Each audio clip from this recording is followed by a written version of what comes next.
음악이 영화를 만났을 때 진행의 JR입니다. 대전의 한 동네에 사는 61세 아주머니와 10살 소녀는 누가 봐도 영락없이 모자 사이입니다. 이웃인 두 사람이 인연을 맺은 건 10년 전인데 소년이 태어나는 것을 지켜보았고 지금까지 친자식처럼 돌보고 있습니다. 어느 날 집 앞 골목에 들어선 초등학교 2학년 소녀는 엄마를 부르며 달려와서 아주머니의 품에 안깁니다.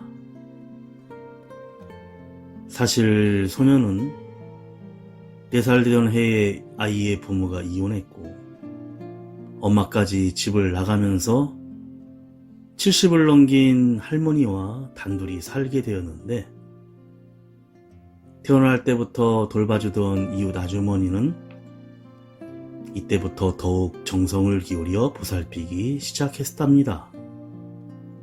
한밤중에도 아프다는 연락이 오면 바로 뛰어가 지극정성으로 돌봐줄 정도로 애정은 대단했었는데 환갑을 넘긴 아주머니는 이 소년이 듬직하게 성장한 모습을 상상하며 눈시울을 붉힙니다.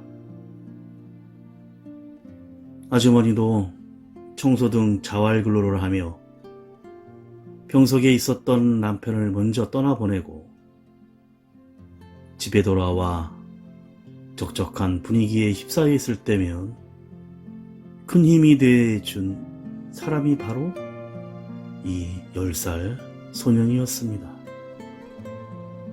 기쁨은 2배가 되게 하고 슬픔은 덜게 만드는 소년의 해맑은 웃음은 그녀에게 새로운 삶의 의미를 부여했고 남편을 떠나보낸 자리에 함께 있다는 건 너무나도 큰 선물이었습니다. 이웃들은 가슴으로 낳은 자식이라고 부르는데 자기 자식도 제대로 챙기지 못하는 요즘 세상에 감동을 선사하는 이야기였습니다.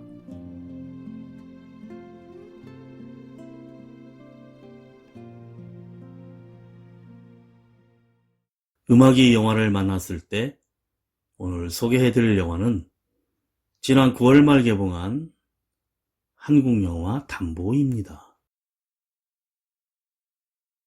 시대는 1993년 인천. 거칠고 까칠한 사채업자 두석과 종배는 떼인 돈 받으러 갔다가 얼떨결에 9살 승희를 담보로 맡게 됩니다. 담보가 무슨 뜻이에요? 뜻도 모른 채 담보가 된 승희와 승희 엄마의 사정으로 아이의 입양까지 책임지게 된 두석과 종배는 입양을 보낸 곳이 부잣집인 줄 알았는데 엉뚱한 곳에 가 있어 결국 두 사람이 승희를 데려와 돌보게 됩니다. 예고 없이 찾아온 아이에게 인생을 담보 잡힌 두석과 종배와 빚 때문에 사채업자 아저씨들에게 맡겨진 담보 승희는 어느덧 서로에게 특별한 존재가 되어갑니다. 먼저 오랜만에 들어보는 가수 배인숙의 누구라도 그러하듯이 듣고 영화 이야기 시작합니다.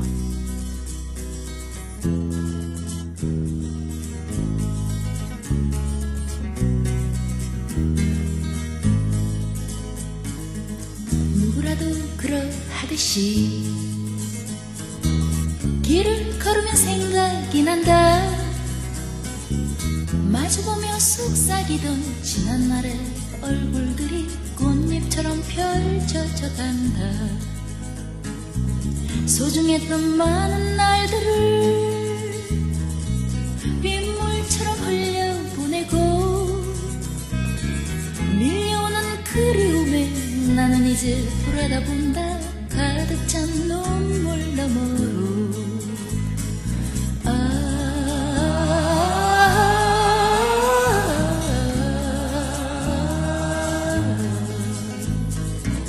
누구라도 그러하듯이 거울을 보면 생각이 난다. 어린 시절 오고 가던 골목길의 추억들이 동그랗게 맴돌아간다. 가슴 속에 하얀 꿈들을 어느 하루 잃어버리고 솟아나는 아쉬움에 나는 이제 돌아다 본다. 가득 찬 눈물 너머로.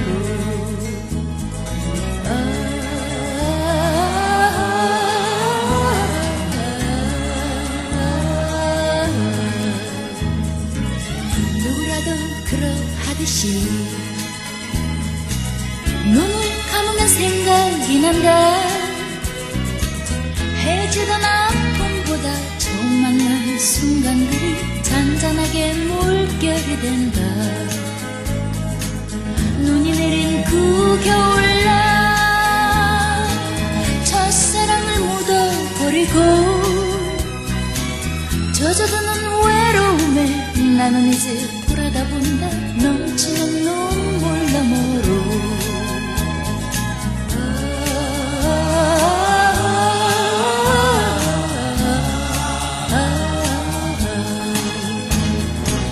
누구라도 그러하듯이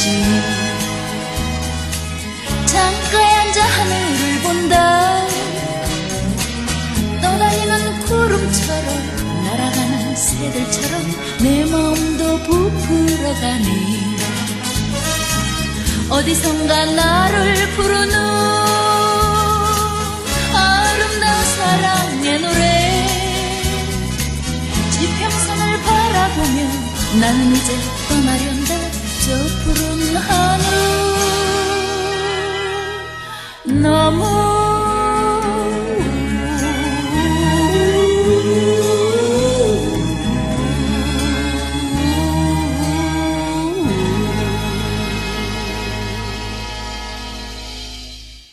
영화의 줄거리를 간단히 소개합니다.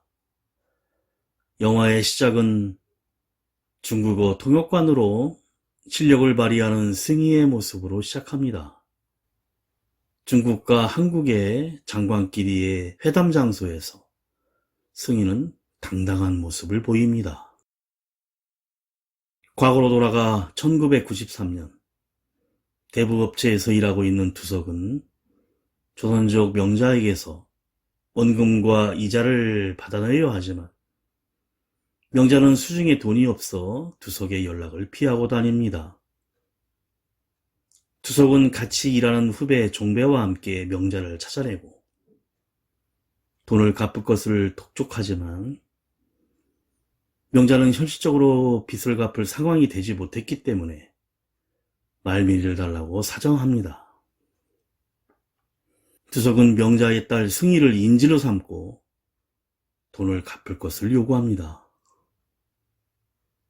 그러자 명자는 딸 승희를 되찾기 위해서 돈을 융통할 것을 찾아보는데 오히려 불법 체류자로 신고당해서 교도소로 가게 되고 결국 지인인 조선족에게 부탁해 승희를 부잣집에 입양하는 것에 동의하고 그 비용으로 빚을 갚습니다. 하지만 승희가 팔려간 곳은 부잣집이 아닌 룸살롱 술집이었고 이 모든 것을 알게 된 두석은 그동안 정이 들어버린 승희를 구하기 위해 승희가 팔려간 부산의 룸살롱 술집으로 쳐들어갑니다. 가수 손디아가 부릅니다. 어른.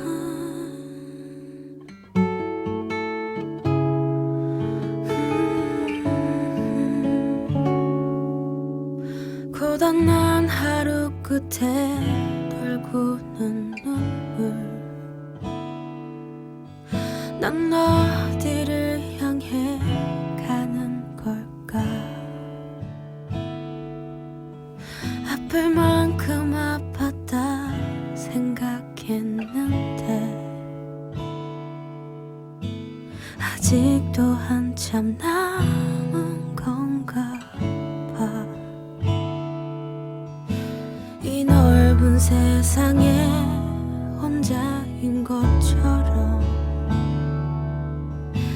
아무도 내 맘을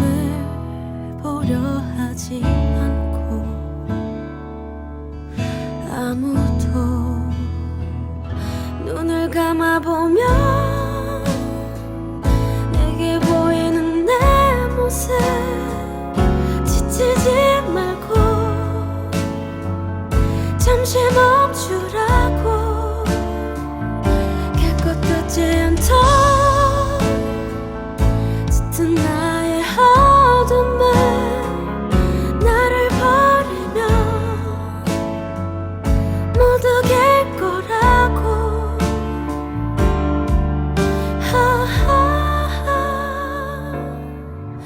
웃는 사람들 틈에 이방인처럼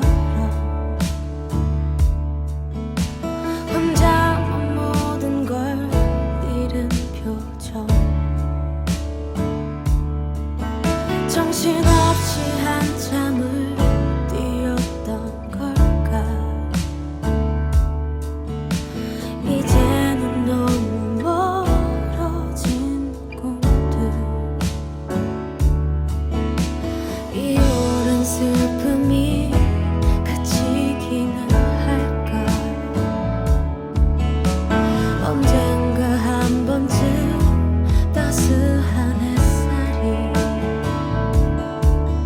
내릴까 나는 내가 되고 별은 영원히 빛나고 잠들지 않는 꿈을 꾸고 있어 바보 같은 나는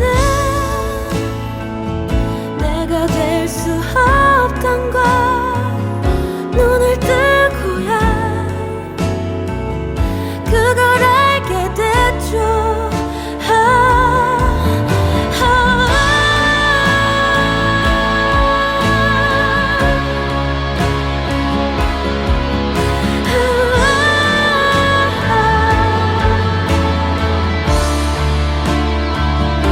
나는 내가 되고 별은 영원히 빛나고 잠들지 않는 꿈을 꾸고 있어 바보 같은 나는 내가 될 수 없던 걸 눈을 뜨고야 그걸 알게 됐죠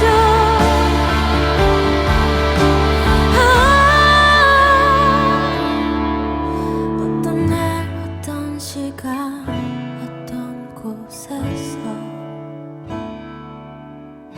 나의 작은 세상은 웃어줄까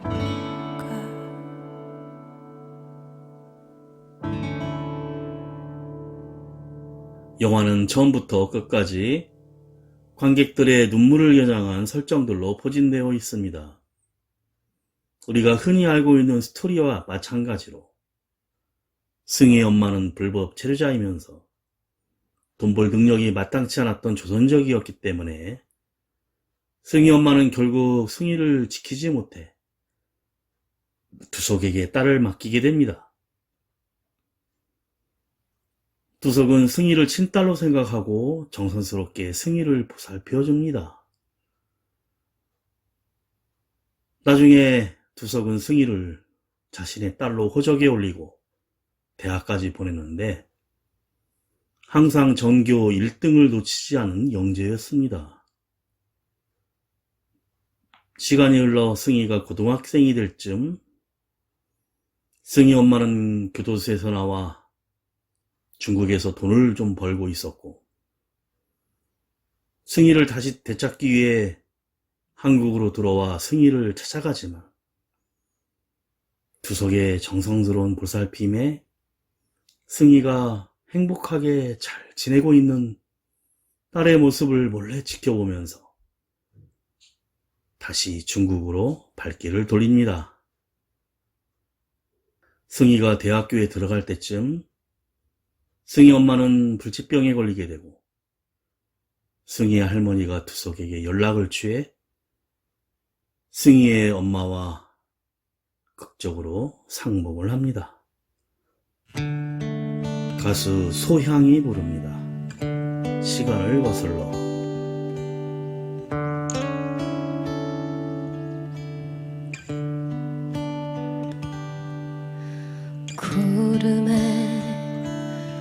이제 느려지고 창가에 요란히 내리는 빗물 소리만큼 시린 기억들이 내 맘 붙잡고 있는데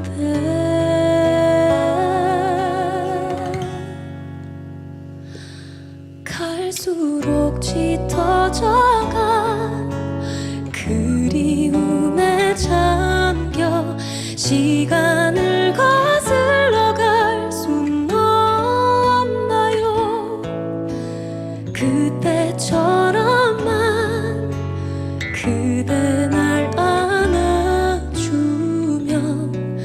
괜찮을 텐데 이젠 젖어든 빗길을 따라가 함께한 추억을 돌아봐 흐려진 빗물에 떠오른 그대가 내 눈물 속에서 차올라와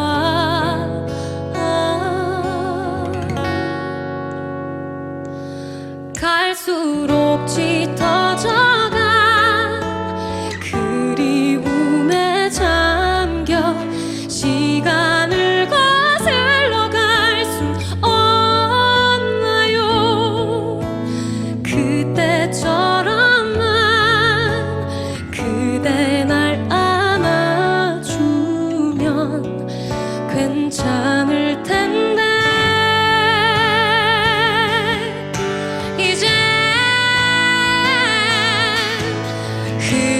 흩어져가 나와 있어주던 그 시간도 그 모습도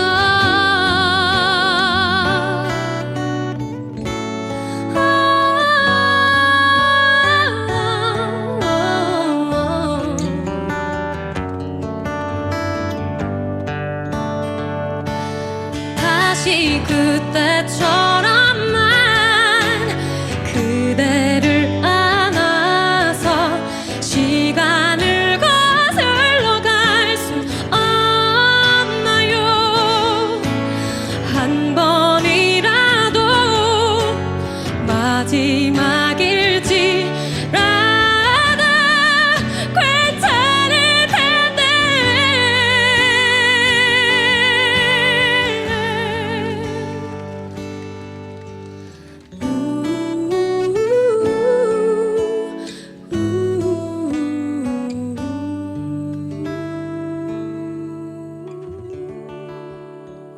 두석은 승희 엄마의 마지막 부탁으로 승희 아버지까지 수소문해 승희와 친아버지를 만나게 해주고 이 과정에서 승희를 다시 데리러 가는 길에 두석은 뇌경색으로 인해 오토바이 사고가 나면서 행방불명이 됩니다.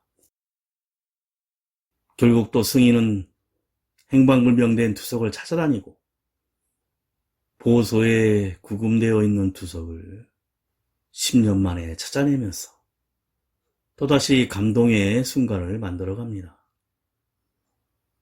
영화의 마지막 장면은 담보가 뭐냐는 어린 승희의 질문에 나중에 이자에 이자가 붙어서 담에 큰 보물이 되는 귀한 보물이라서 담보라고 하자 승희가 난 보물이라고 좋아하면서 영화가 끝이 납니다.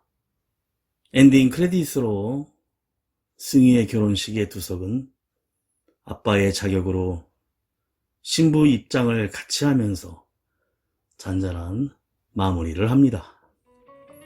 가수 헤이지의 노래입니다. 작사가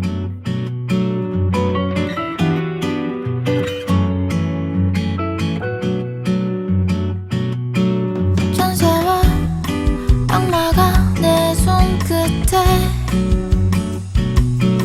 웃어도 울어도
어떨 땐 생각해 난 저주를 받은 듯해 들려주고 싶지 않아도 써야만 돼 메모해야만 돼 넌 원하지 않는데도 소시오패스처럼 알면서도 계속 진심과 달리 그댄 멀어지게 했죠 비극적 결말의 주인공이 된다고 해도 어딘간 위로를 받을 거야 하필 작사가 난 널 얘기해야 해 가끔은 내보다 아픈 내가 돼 귀를 막아야만 해 내 노래가 들릴 때 이기적인 내 욕심을 용서해 Somebody tell me how to quit 절대 내 입장을 넘어러지 솔직해 영원히 온전히 photograph 필름 같이 Baby tell me how to quit 절대 내 입장을 넘어러지 솔직해 영원히 온전히 photograph 필름 같이 하필 작사가 난 널 얘기해야 해 가끔은 나보다 아픈 내가 돼 귀를 막아야만 해 내 노래가 들릴 때 이기적인 내 욕심을 용서해 영화 담보는 강대규 감독의 연출작으로 전작 하모니에서 모성애를 그려냈다면 이번 영화에서는 부성애를 중심으로 이야기를 전개하는 작품입니다. 해운대와 국제시장을 연출한 윤재균 감독의 시나리오 추천으로 시작된 영화 담보는 박소희라는 주목받는 신의 아역배우와 응답하라 시리즈에서 아버지 역할을 완벽하게 해낸 배우 성동희를 캐스팅함으로써 눈물, 콧물을 쏟아내게 하는 감동 드라마로 완성됐습니다.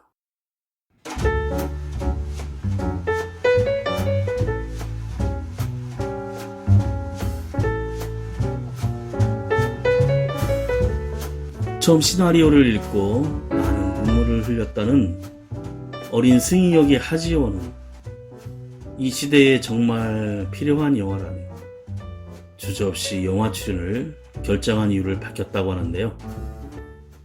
주성역을 맡은 성동일 또한 자신의 아이들한테도 꼭 보여주고 싶은 영화라고 했는데 이처럼 사랑스럽고 따뜻한 매력으로 코로나에 위축되었던 가을 극장가에 행복한 웃음을 선사하는 것은 물론 전 세계가 공감할 수 있는 메시지로 진심 어린 감동까지 전하며 짙은 여운을 남겼습니다.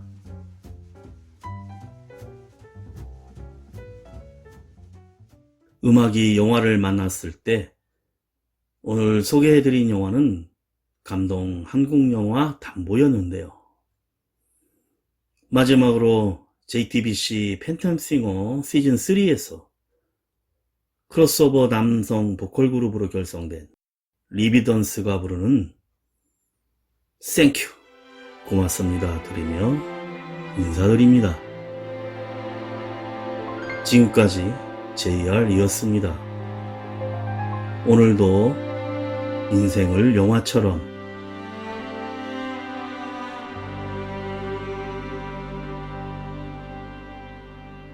사는 게 힘이 들었어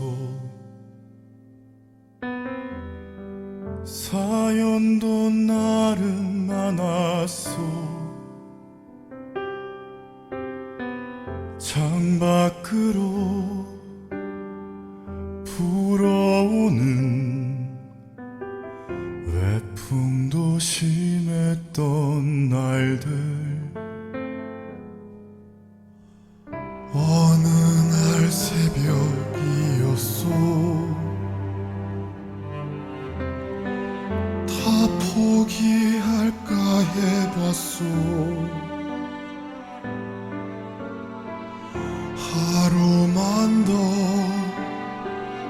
버텨보자. 당신을 보며 견뎠어.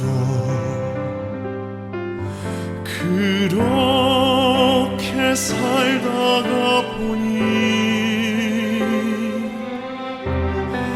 기대어 살다가 보니 어느덧 비구름치고 햇살이 좋은 날이여. 나에게 당신만이 소중한 사람. 당신이 있어 나는 살았어. 버티며 살다 보니 이런 날도 오는구려. 고맙다는 말 전하오.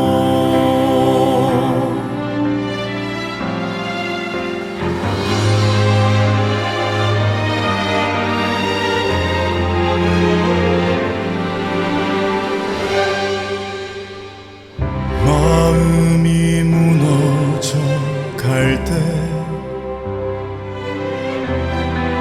괜찮아 말해준 사람. 이번 세상 나를 위한 축복은 당신이었소. 그렇게 살다가 보니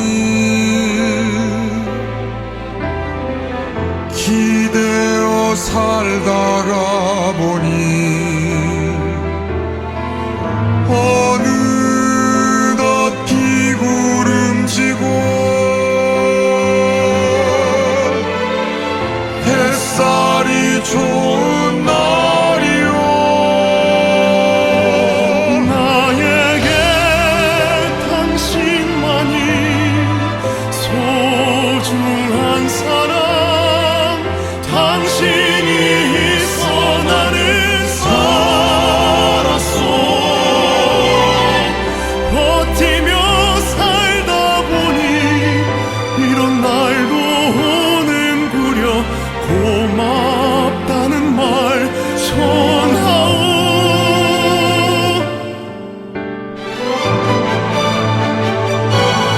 나에게 당신만이